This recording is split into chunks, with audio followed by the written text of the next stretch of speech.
Hello everyone, welcome to teaching career. इससे पहले कि हमने क्लास में टैक्स को पढ़ा था और टैक्स के कुछ पॉइंट यहाँ पर रह गए हैं, उसके बाद जीएसटी एंड नेशनल इनकम को हम इसमें रिवीजन करेंगे। ठीक है, तो कराधान के नियम कौन कौन से हो जाएंगे? तो इसमें 4 नियम हैं, एडम स्मिथ द्वारा ये दिए गए थे। तो पहला नियम समता या फिर न्याय का नियम, कानून बनाकर सभी से एक समान कर लेना, ये एक तरीके का समता या कानून का नियम कहलाता है। नेक्स्ट है निश्चितता का नियम, कैनन ऑफ सर्टेनिटी। तो यहाँ पर कितना, कैसे, कब और कितना टैक्स लेना है, तो ये सब एक फिक्स करता है। सरकार को निश्चित रूप से जो है बताया जाता है कि कितना कर लेना है, कैसे लेना है, कब लेना है। नेक्स्ट है सुविधा का सिद्धांत। तो व्यक्ति परेशान ना हो इसलिए जो है एक कर बनाया गया है, कर लिया जाता है। मितव्ययिता का नियम, टैक्स खर्च से ज़्यादा ना हो। ठीक है, तो ये थे उसके नियम। और नेक्स्ट हमारा जो टॉपिक है वो है GST, goods and services tax, वस्तु और सेवा कर।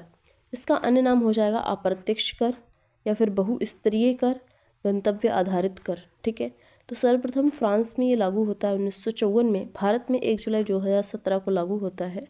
भारत में पहला राज्य जिसने इसे लागू किया था असम था, दूसरा राज्य बिहार था और अंतिम जो था वो था जम्मू एंड कश्मीर। ठीक है, फिर लिखा है फादर ऑफ जीएसटी कहा जाता है भारत के अंदर अटल बिहारी वाजपेयी जी को। जीएसटी ब्रांड मतलब ब्रांड एम्बेसडर, जीएसटी के लिए जो ब्रांड एम्बेसडर बने हैं वो हैं अमिताभ बच्चन। भारत में जीएसटी के कैनेडियन मॉडल को अपनाया गया है। कुल 17 अप्रत्यक्ष करों को जीएसटी में शामिल किया गया है। सिफारिश की थी विजय केलकर समिति ने और जीएसटी का प्रारूप जो तैयार किया था वो था असीम दास गुप्ता समिति के द्वारा। नेक्स्ट है जीएसटी जो दिवस है 1 जुलाई को मनाया जाता है, क्योंकि 1 जुलाई 2017 को जीएसटी भारत में लागू होता है। केंद्रीय उत्पाद एवं सीमा शुल्क बोर्ड द्वारा ये जो है दिवस जो है वो मनाया जाता है भारत के अंदर। नेक्स्ट लिखा है 122वें नंबर का संविधान संशोधन विधेयक 2016 में जीएसटी के लिए पारित किया जाता है राज्यसभा में 3 अगस्त 2016 को और लोकसभा में 8 अगस्त 2016 को। राष्ट्रपति के साइन होते हैं 8 सितंबर 2016 को। 101 नंबर का कॉन्स्टिट्यूशन अमेंडमेंट होता है 2016 में। नेक्स्ट लिखा है जीएसटी काउंसिल के बारे में, जिसके लिए आर्टिकल दिया है हमारे संविधान में 279 कैपिटल ए। ठीक है, यहाँ पर लिखा है जीएसटी काउंसिल जो है राष्ट्रपति द्वारा गठित की गई थी 12 सितंबर 2016 को। इसका जो प्रकृति है वो संवैधानिक है। संरचना अगर देखें तो यहाँ पर केंद्रीय वित्त मंत्री होते हैं, इसके अध्यक्ष और 33 सदस्य अन्य भी होते हैं। ठीक है, फिर लिखा है कार्य होता है विभिन्न वस्तुओं पर जीएसटी करों का निर्धारित करना।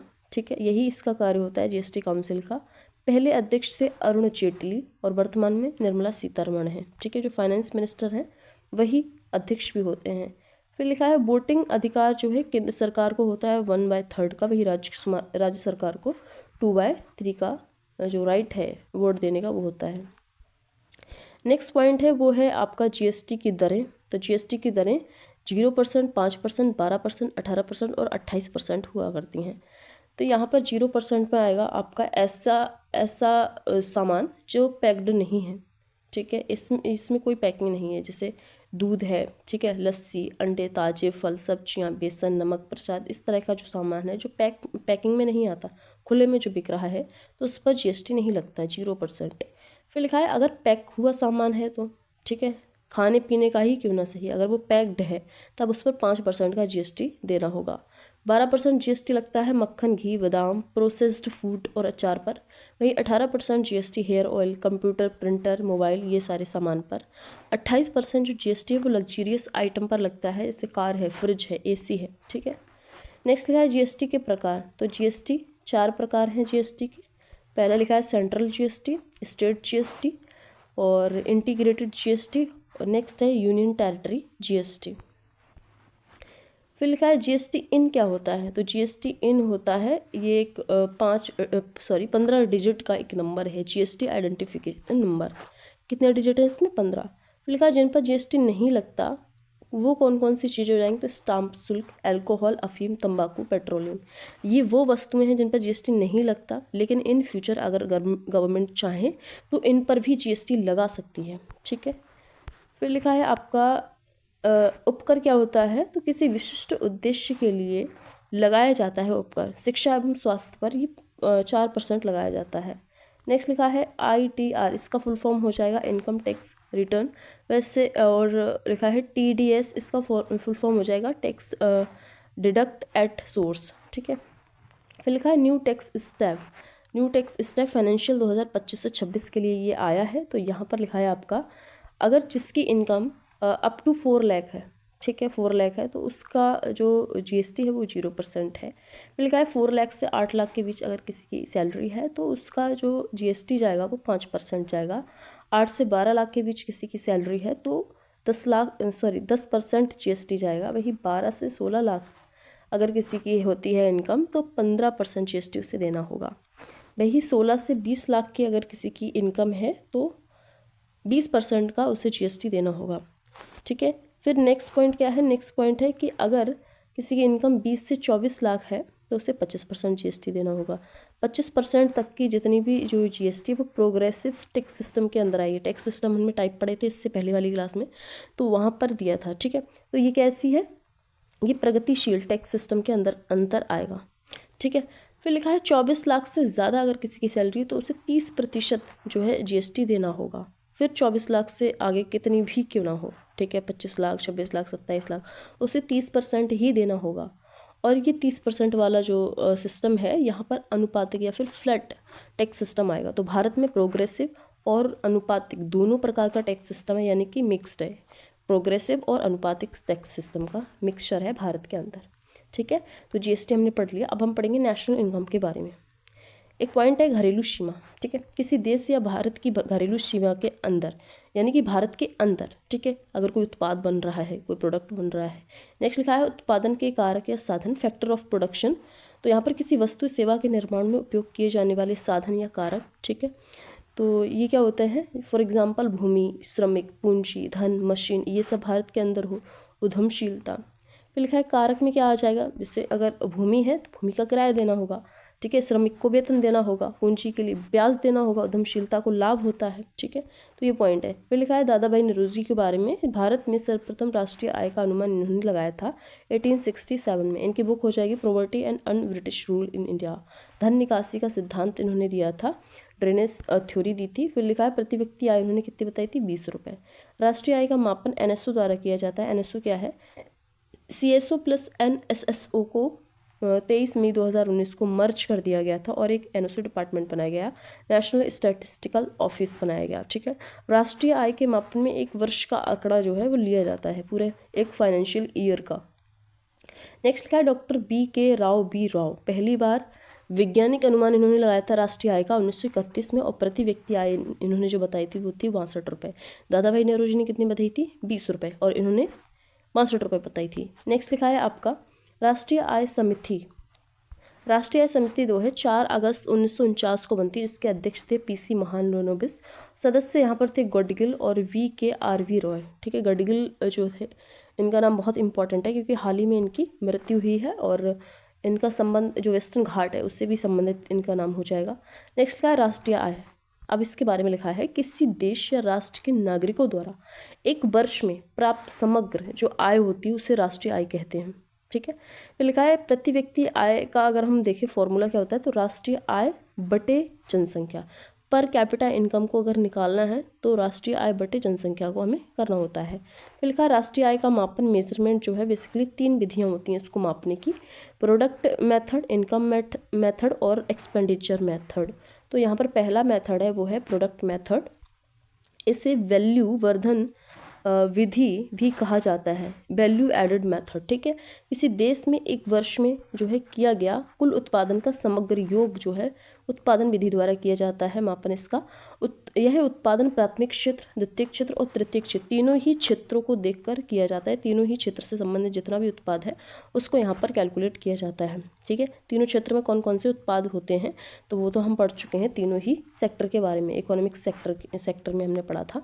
फिर लिखा है दूसरी जो विधि है वो है आय विधि। आय विधि में क्या होता है, इसका अन्य नाम हो जाएगा कारक आय विधि, फैक्टर इनकम मेथड। किसी देश के नागरिकों द्वारा एक वर्ष में प्राप्त कुल कारक आय का योग, ठीक है, ये होता है। यहाँ पर जो है इसका संबंध किससे हो जाएगा, FOP से हो जाएगा। इसमें क्या होते हैं, इसमें 4 जो पॉइंट हैं वो आते हैं, भूमि से, जो है किराया ले सकते हैं। जो जो श्रमिक हैं उन्हें वेजेस दिया जाता है। पूंजी धन और मशीन से संबंधित पूंजी हो जाएगी। उद्यमी को लाभ होता है। तो ये 4 पॉइंट आते हैं FOP के अंतर्गत। नेक्स्ट लिखा है जो थर्ड मेथड है वो है एक्सपेंडिचर या व्यय विधि। किसी देश के नागरिकों द्वारा एक वर्ष में किया गया कुल व्यय, ठीक है। तो व्यय विधि जो होती है उसका फॉर्मूला हो जाएगा C+G+I+X-M। इसको हम इस तरह से भी लिख सकते हैं, नेशनल इनकम बराबर C+G+I+X-M। अब यहाँ पर C क्या है? C है कंजप्शन, उपभोग। G क्या है? गवर्नमेंट एक्सपेंडिचर, सरकारी खर्च। I क्या है? इन्वेस्टमेंट। X क्या है? एक्सपोर्ट, ठीक है। और M क्या है? इम्पोर्ट, आयात एवं निर्यात, ठीक है। नेक्स्ट क्या है? एक्सपोर्ट माइनस इम्पोर्ट जब हम करते हैं, एक्सपोर्ट में से इम्पोर्ट को घटा देते हैं, तब हमें नेट एक्सपोर्ट मिलता है, ठीक है। Concept related to national income, तो यहाँ पर कुछ संबंधित जो है पॉइंट हैं नेशनल इनकम से संबंधित, जैसे GDP क्या है, NDP क्या है, GNP क्या है, NNP क्या है। तो इन सबको हम एक एक करके पढ़ेंगे। तो पहला पॉइंट है हमारा GDP। GDP क्या होता है? ग्रॉस डोमेस्टिक प्रोडक्ट, सकल घरेलू उत्पाद। देश की घरेलू सीमा में एक वर्ष में किया गया कुल जो अंतिम उत्पादन है, ठीक है, वो GDP के अंदर कैलकुलेट किया जाता है। यह उत्पादन देश के नागरिकों द्वारा अथवा विदेशियों द्वारा किया जा सकता है। यानी कि भारत की जो भौगोलिक जो बाउंड्री है उसके अंदर कोई उत्पादन हो रहा है, वहाँ पर भारत के नागरिक उसको कर रहे हैं काम, या फिर विदेशों से आकर कोई भी फॉरेनर वहाँ पर कर रहे हैं, तो वो सब कैलकुलेट किया जाता है GDP के अंदर, ठीक है। देश के अंदर की जितनी भी प्रोसेस है, तो GDP जो है यहाँ पर देखो, GDP जो है, GDP एट करंट प्राइस, चालू कीमतों पर अगर होगी तो उसे बोलते हैं नॉमिनल GDP, और स्थिर मूल्यों पर होगी तो उसे बोलते हैं रियल GDP। अब ये क्या है? तो यहाँ पर लिखा है नॉमिनल GDP, वर्तमान मूल्यों पर GDP की गणना की जाती है, वर्तमान मूल्यों पर। जो आपकी रियल GDP होती है ये एक स्थिर, एक आधारित जो वर्ष है, बेस ईयर है, उसको मानकर कैलकुलेट की जाती है। तो भारत में अभी बेस ईयर क्या है? 2011-12 है, ठीक है। तो 2011-12 के जो प्राइस हैं उसको देखकर किसी भी प्रोडक्ट की जो GDP है उसको निर्धारित किया जाता है, ठीक है। तो वो रियल GDP में आएगा। नेक्स्ट लिखा है NDP। NDP को फुल फॉर्म हो जाएगी नेट डोमेस्टिक प्रोडक्ट। इसका फॉर्मूला हो जाएगा NDP बराबर GDP माइनस डेप्रिशिएशन, मूल्यह्रास को हम माइनस कर देते हैं, ठीक है। कैलकुलेट किया जाता है मिनिस्ट्री ऑफ कॉमर्स के द्वारा। इनके फॉर्मूलाज बहुत इंपॉर्टेंट है, ठीक है, यही एग्जाम में पूछे जाते हैं। फिर लिखा है देश की इकोनॉमी का आकार GDP से देखा जाता है।